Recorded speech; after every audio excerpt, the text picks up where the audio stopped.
second sessions of GamePod right now in the Neom booth with another studio from the portfolio. This is Abdulaziz from Lucky 7.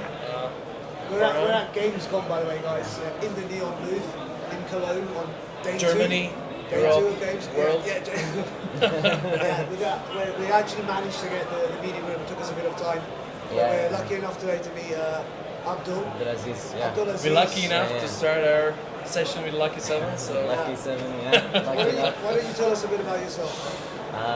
So about myself a little bit. I'm Abdulaziz. I'm the CEO of Lucky 7 Studios. We've been a team for about a year and a half now. We started off like as a group of passionate developers. We met at a boot camp. We met each other. We found great chemistry there. We started working on a game called Ep6, which started off as a kind of a what was the team game called? building. Sorry. It was called Ep6. Okay. It started off as kind of a team building game, but then we actually found that we got a product right here and decided to continue on and actually release it. And so late last year we released it on Steam. We got some great success in the region. We were lucky enough to be True Gaming Saudi Game of the Year award, and worked on some other projects that are more business to business side. And now we're here at Gamescom promoting our next game, which... So, how did you get involved with Neom? How did you get on the accelerator? So, the way that the Neom program works is that we are a part of the program readiness phase. We jump into this program readiness phase where they test out your studio, test out if it's good enough to be actually a part of the Neom ecosystem. And then once you jump through some hoops and you get to know the teams, get to know the other people that are working in Neom. They start to trust you, build some trust there, and then they decide if they want to invest in you or not. It's going also through a series of pitches. You have to pitch them constantly. So that's super interesting. Let us walk a bit through how do you rewind a bit. What had to be your experience that you kind of felt, or what was kind of a status of the team that you ultimately put together and pitched to Neom? So, where did you work together previously on a project? That you have already had some track record and so on, and kind of Neom was a way how you can get to the next stage with an already proven team. Yeah. So just to kind of bring it back to that, we started off, early last year in 2023. Like I said, we worked on a game called Ep6, and then working on a game that Ep6, we actually, once we released it, during that time we were looking at different other projects.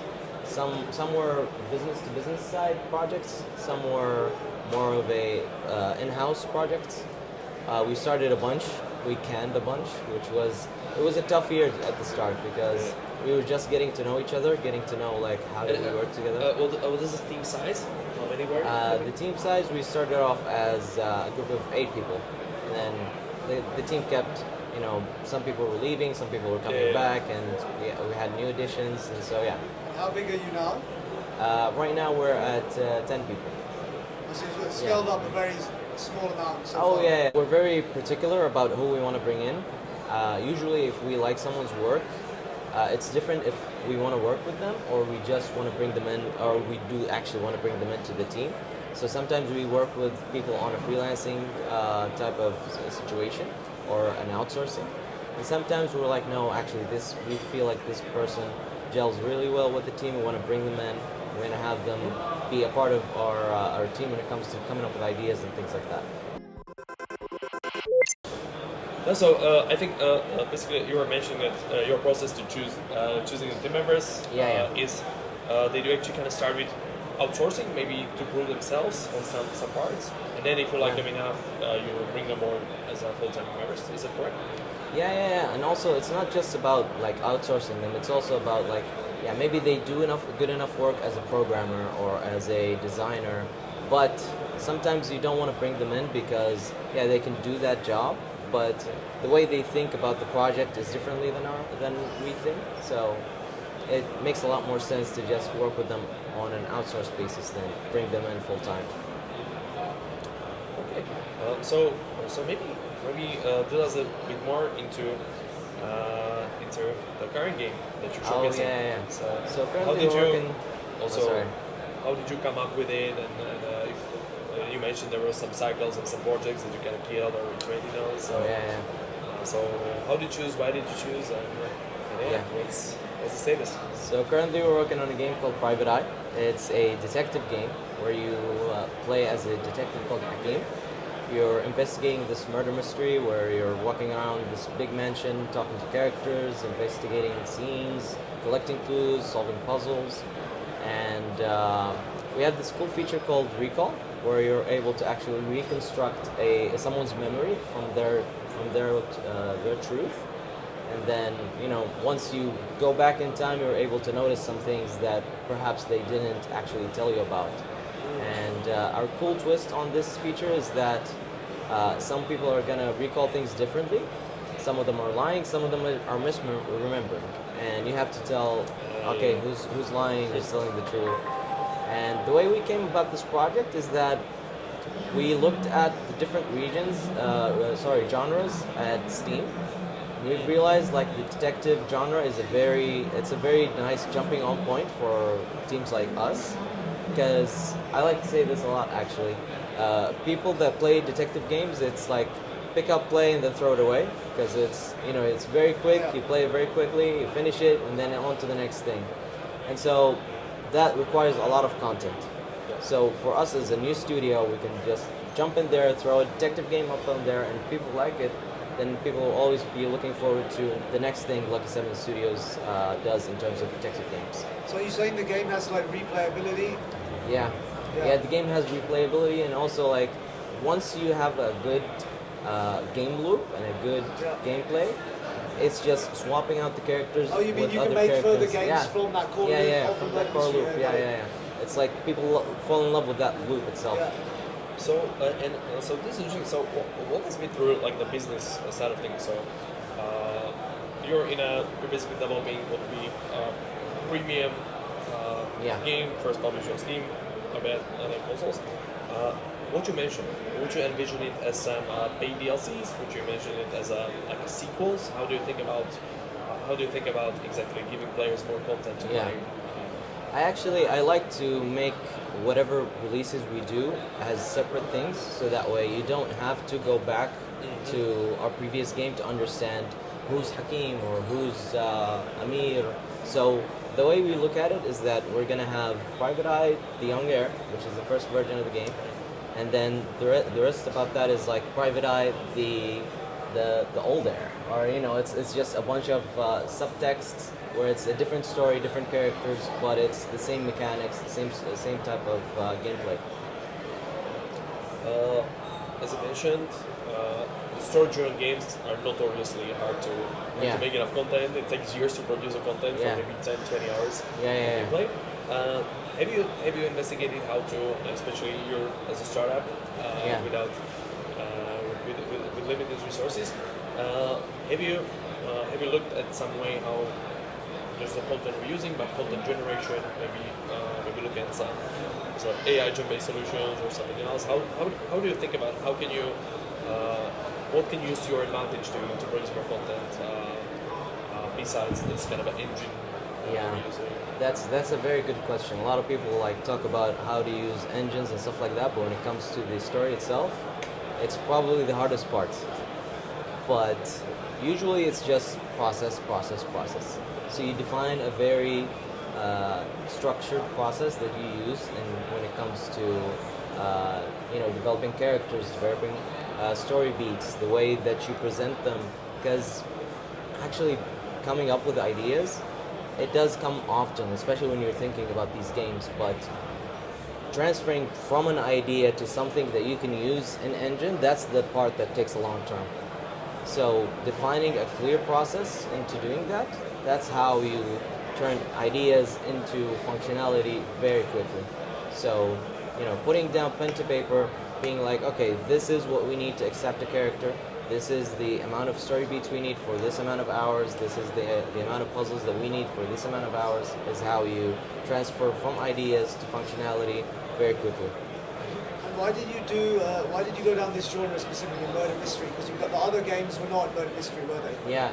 So actually, the other games we've worked on, we've worked on puzzle games. Yeah. The Abbasin is considered a puzzle game, and there are some other games that we worked on as a B2B, which we can't really speak about. But those games were mystery, like atmospheric types of games.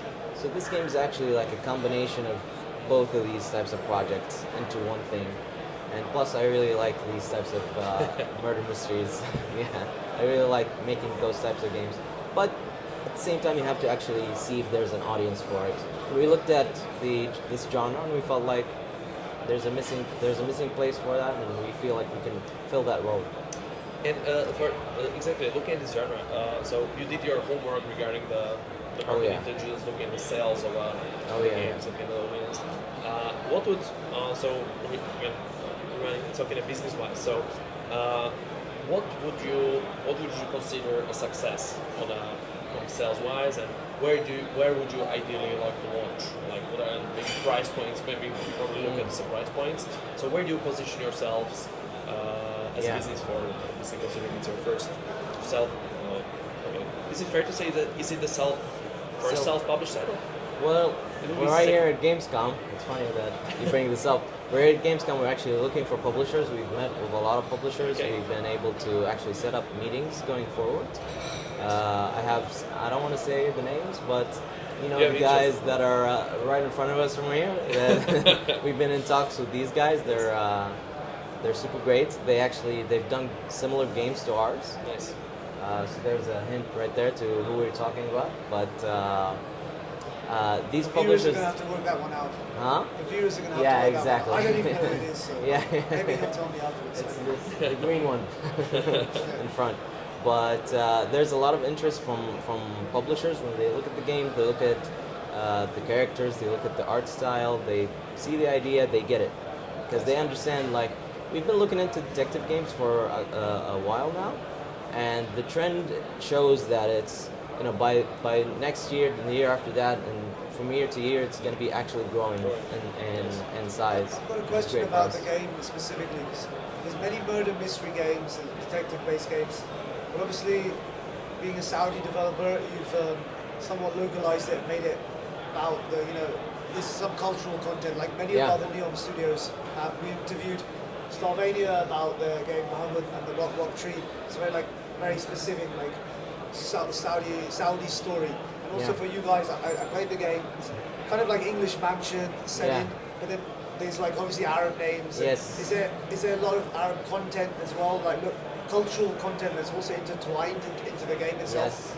So we actually we feel like in terms of like if you know books from Agatha Christie, it's a lot of different characters from different backgrounds. Yeah. And we love that. We love that it's just a mess in there. It's just a big house with a mess of people. And so in our game it's similar.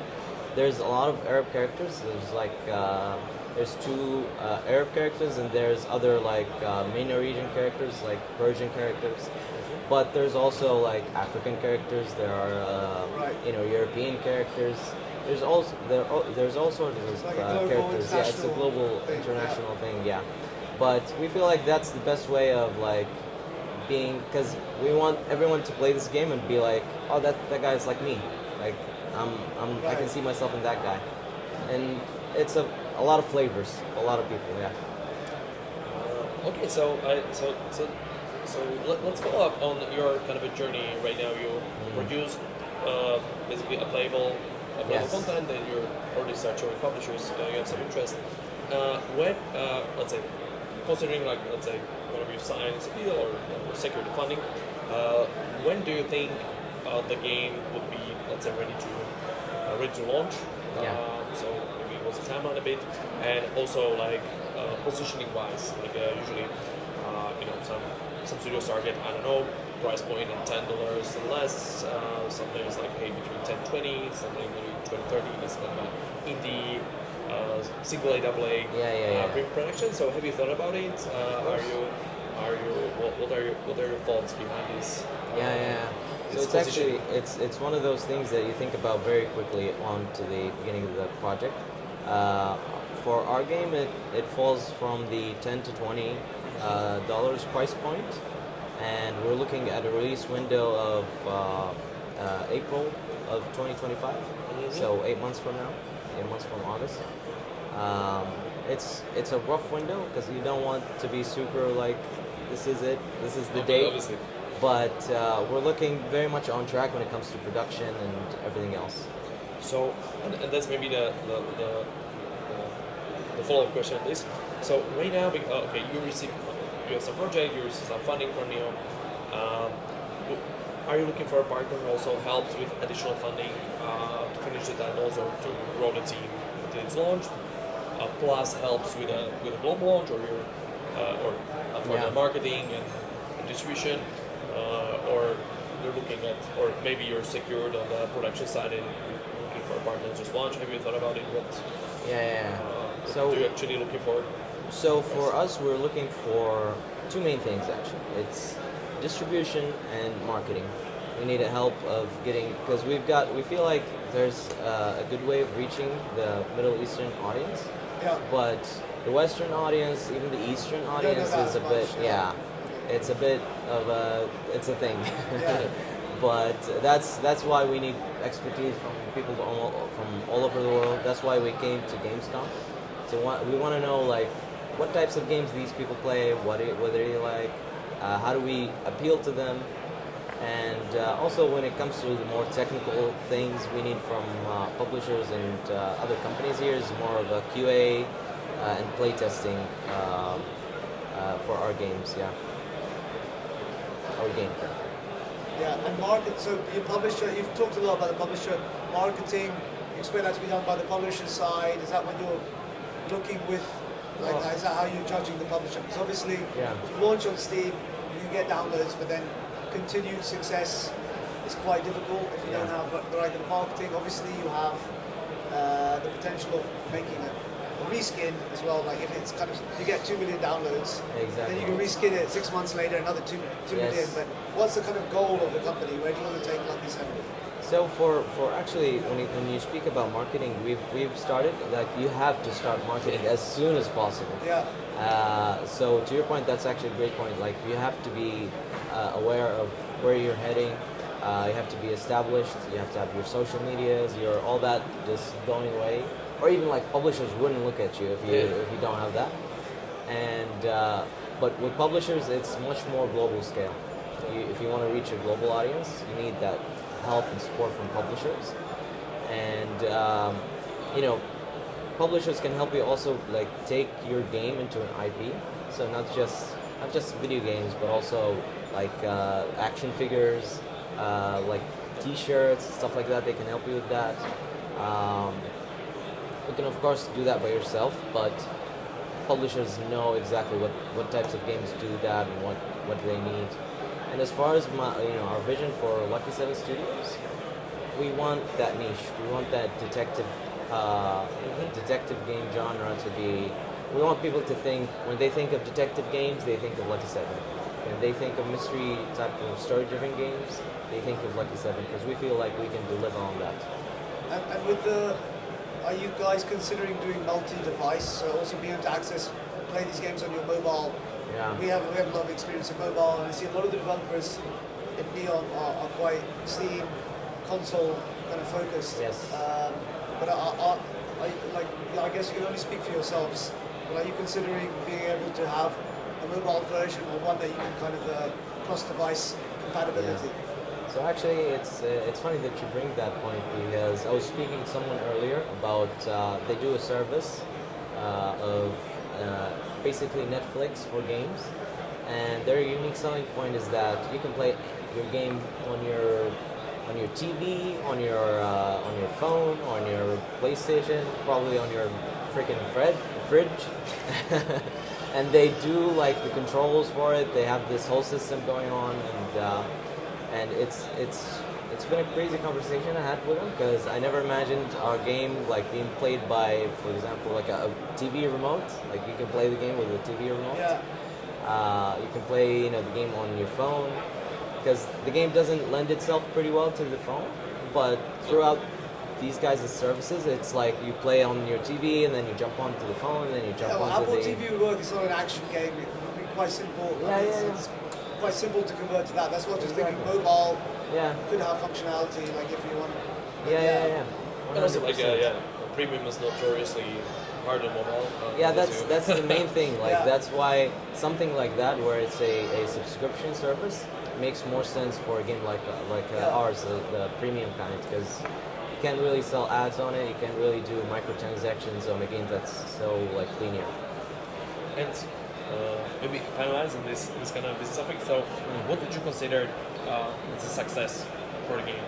Copy sold. You get your deal, you launch. With some targets in mind. That's a big question. It's a big subjective question. But for me, like to me personally, the biggest success is just having a well-established game, people that enjoy it, people love it, people buy it and they think, I'm glad I bought this game. I had a lot of fun playing it. I saw fun characters, played great puzzles, enjoyed my time. But when it comes to the business side, of course, you have to cover expenses. You have to keep your employees happy. You have to keep your partners happy. So that amount of money that covers that is basically what you're aiming for.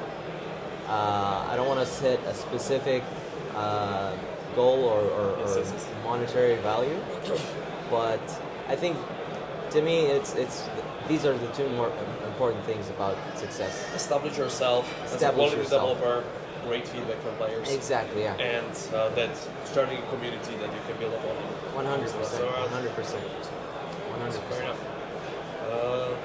Okay, so thank you very much. Thank you guys. Thank you so Yeah, much. thanks for taking the time. Definitely will. Yeah. We'll be watching the progress. It's Inshallah. still a very fresh Yes. project, very fresh team, but it's already looking forward. And yeah, hoping And I to also want to connect say, some more. sorry to cut you off, but I really love this podcast, you guys. You guys are doing a great job. I saw all the Happy to- interviews happy to with hear it. with Kareem and Maslah. They were a lot of fun. Hopefully, yeah. hopefully we get to have you back again Inshallah, in a yeah. professional studio. Yeah. Maybe we'll do once we're doing the release. Maybe we'll jump in back here with you guys. No, absolutely. Yeah. I think it was great dynamics. We've already seen big progress from with some of the games and teams we've seen Oh, a yeah, couple yeah, months yeah. ago. They already issued. Yeah, 100%. You yourself were there Yeah. without a playable. Yeah. So I think these reconnect sessions could be also nice. So Yes. I think we're about to get kicked out anyway. But Oh yeah. Thank you so much, guys. Yeah. Thank you. thank you so much. All right. And yeah, See you guys. check out Lucky Sevens. Yes. New Go on game. Steam. Private Eye.